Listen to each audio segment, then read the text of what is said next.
Bah, qu'est-ce qui t'arrive? Je suis toute triste. Bah, je vois bien, mais qu'est-ce qui t'arrive? Je peux plus voir mes copains. Mais pourquoi? Mais parce que t'es pas au courant. Faut rester à la maison. Parce que si on sort, et ben le virus il va tous nous manger. Non, c'est pas tout à fait ça. Mais en plus, cette histoire de virus, ça concerne les humains, pas les lapins. Ah bon? T'es sûr? Ah oui, je suis sûre. Parce que c'est même pour ça que moi, par contre, je suis obligée de rester enfermée. Enfin, heureusement, il y a Clochette et Bichon, mais enfin, quand même. Ah bon? Mais c'est trop triste quand même. Bon, allez, calme-toi. Qu'est-ce qu'on pourrait faire pour changer les idées? Tu veux que je te lise une histoire?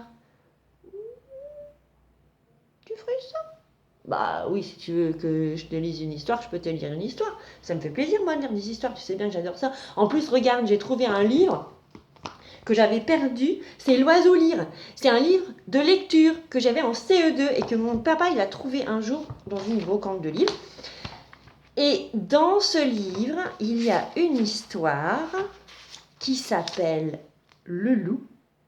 Oh, mais c'est une histoire qui fait peur, ça? Non, c'est pas une histoire qui fait peur du tout, tu vas voir. C'est un loup gentil, c'est une histoire sur l'amitié, justement. Ça tombe bien, toi qui parles de tes copains. Et c'est une histoire qui a été écrite par Marcel Aimé et qui fait partie des contes du chat perché. J'aime beaucoup ces histoires. Tu veux que je te la lise? Allez, c'est parti. Oui, mais enfin, si tu veux que je te lise quelque chose, il va falloir te mettre ailleurs, parce que là, moi, je vois rien. Mets-toi sur le côté. Là, c'est bien, là. Bon, oui, c'est mieux, déjà. Mais comme ça, je pourrais tourner les pages, si tu veux. Ou alors, t'as qu'à mettre dans le creux de mon bras, là, si tu veux. Comme ça, tu me gêneras pas du tout. Là. Comme ça? Mais je verrai pas les images. Mais il n'y a pas d'images. Il faut fermer les yeux, et comme ça, tu imagines toi-même les images. C'est mieux encore que les vraies images. Bon, c'est parti? Caché derrière la haie, le loup surveillait patiemment les abords de la maison. Et il eut enfin la satisfaction de voir les parents sortir de la cuisine. Comme ils étaient sur le seuil de la porte, ils firent une dernière recommandation. Souvenez-vous, disait-il, de n'ouvrir la porte à personne, que l'on vous prie ou qu'on vous menace. Nous serons rentrés à la nuit. Lorsqu'il vit les parents bien loin, au dernier tournant du sentier, le loup fit le tour de la maison en boitant d'une patte, mais les portes étaient bien fermées. Du côté des cochons et des vaches, il n'avait rien à espérer. Alors, le loup s'arrêta devant la cuisine. Posant ses pattes sur le rebord de la fenêtre, il regarda à l'intérieur du logis. Delphine et Marinette jouaient aux osselets devant le fourneau. Marinette, la plus petite, qui était aussi la plus blonde, disait à sa sœur Delphine: « Quand on n'est rien que deux, on ne s'amuse pas bien. On ne peut pas jouer au Uno. C'est vrai, on ne peut pas jouer au lynx non plus. Enfin, on peut, mais c'est moins bien. Puis on peut pas jouer à Délivrance, ni au jeu de loi. Enfin, si on peut, mais c'est moins bien. Et on peut pas jouer à la maîtresse. Et pourtant, qu'est-ce qu'il y a de plus amusant que de jouer à la maîtresse? Je vous le demande.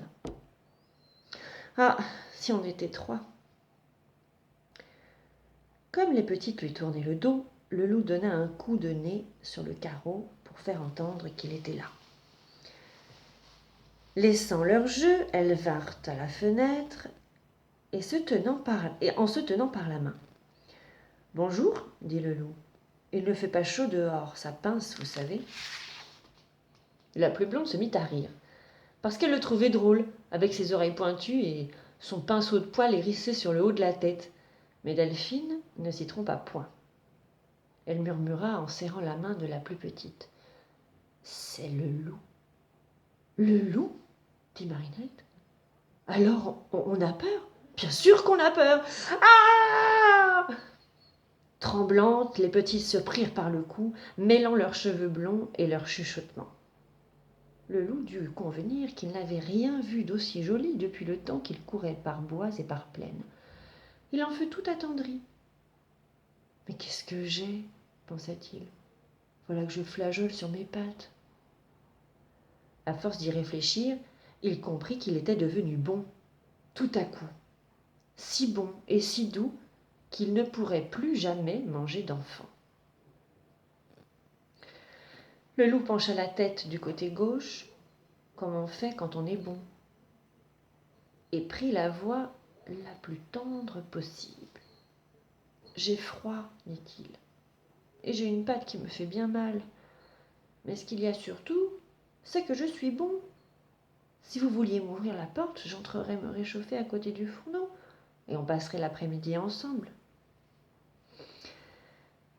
Les petites se regardaient avec un peu de surprise. Elles n'auraient jamais soupçonné que le loup pût avoir une voix aussi douce. Déjà rassurée, la plus blonde fit un signe d'amitié, mais Delphine, qui ne perdait pas si facilement la tête, eut au fait de la ressaisir. « Allez-vous-en, dit-elle, vous êtes le loup. »« Vous comprenez, ajouta Marinette avec un sourire. Ce n'est pas pour vous renvoyer, mais nos parents nous ont défendu d'ouvrir la porte, qu'on nous prie ou qu'on nous menace. » Alors le loup poussa un grand soupir. Ses oreilles pointues se couchèrent de chaque côté de sa tête. On voyait qu'il était triste. « Vous savez, dit-il, on raconte beaucoup d'histoires sur le loup. Il ne faut pas croire tout ce qu'on dit. La vérité, c'est que je ne suis pas méchant du tout. »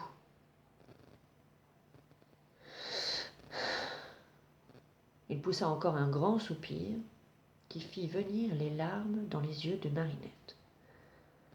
Les petites étaient ennuyées de savoir que le loup avait froid et qu'il n'avait... « Ça va ? » ?»« Oui, ça va, mais je vois mieux d'ici parce que t'as vu, il y a une image. » »« Ah oui, il y a une image. Bon, il y a une image, j'ai oublié. D'ailleurs, t'as vu, c'est le loup. »« Oui, ben je l'avais reconnu, c'est de Marinette, ça se voit. » Bon, je continue. Où en étais-je ?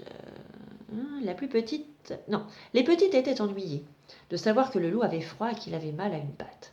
La plus blonde murmura quelque chose à l'oreille de sa sœur en clignant de l'œil du côté du loup pour lui faire entendre qu'elle était de son côté avec lui, quoi. Delphine demeura pensive, car elle ne décidait rien à la légère. « Il a l'air doux comme ça, dit-elle, mais je ne m'y fie pas. Rappelle-toi, le loup et l'agneau. L'agneau lui avait pourtant rien fait. » Et comme le loup protestait de ses bonnes intentions, elle lui jeta par le nez. « Et l'agneau alors ? Oui, l'agneau que vous avez mangé. » Le loup n'en fut pas démonté. « L'agneau que j'ai mangé, dit-il. Lequel ? » Il disait ça tout tranquillement, comme une chose toute simple et qui va de soi, avec un air et un accent d'innocence qui faisait froid dans le dos. « Comment ? Vous en avez donc mangé plusieurs ?» s'écria Delphine. « Eh bien, c'est du joli. Mais naturellement que j'en ai mangé plusieurs. Je ne vois pas où est le mal. Vous en mangez bien, vous. » Il n'y avait pas moyen de dire le contraire. On venait justement de manger du gigot au déjeuner de midi. « Allons, reprit le loup. Vous voyez bien que je ne suis pas méchant. Ouvrez-moi la porte, on s'assiera en rond autour du fourneau et je vous raconterai des histoires. Depuis le temps que je rôde au travers des bois et que je cours sur les plaines, vous pensez si j'en connais ? Rien qu'en vous racontant ce qui est arrivé l'autre jour aux 3 lapins de la lisière, je vous ferai bien rire. » Delphine rappelle au loup qu'il a mangé le petit chaperon rouge. Le loup assure qu'il en a eu beaucoup de remords. Mais au souvenir de ce repas de chair fraîche, il ne put s'empêcher de passer sa langue sur ses babines. « Loup !» s'écria Delphine. « Vous êtes un menteur. Si vous aviez tant de remords, autant de remords que vous dites, vous ne vous lécheriez pas ainsi les babines. » Le loup était bien penaud de s'être pour lécher au souvenir d'une gamine potelée et fondant sous la dent. Mais il se sentait si bon, si loyal, qu'il ne voulut pas douter de lui-même. « Pardonnez-moi, dit-il, c'est une mauvaise habitude que je tiens de famille. Mais ça ne veut rien dire. »« Tant pis pour vous, si vous êtes mal élevé, déclara Delphine. »« Ne dites pas ça, soupira le loup. J'ai tant de regrets. C'est aussi une habitude de famille de manger les petites filles. Vous comprenez ? Quand vous promettez de ne plus jamais manger d'enfants, c'est un peu comme si Marinette promettait de ne plus manger de dessert. » Marinette rougit, et le loup essaya de protester. « Mais puisque je vous jure... »« N'en parlons plus, et passez votre chemin. Vous vous réchaufferez en courant. » Alors le loup se mit en colère, parce qu'on ne voulait pas croire qu'il était bon. « C'est quand même un peu fort, cria-t-il. On ne veut jamais entendre la voix de la vérité. C'est à vous dégoûter d'être honnête. Moi, je prétends qu'on n'a pas le droit de décourager les bonnes volontés, comme vous le faites. Et vous pouvez dire que si jamais je remange des enfants, ce sera de votre faute. » Le loup comprit qu'il ne gagnerait rien par des paroles d'intimidation. Il demanda pardon pour son emportement et essaya la prière.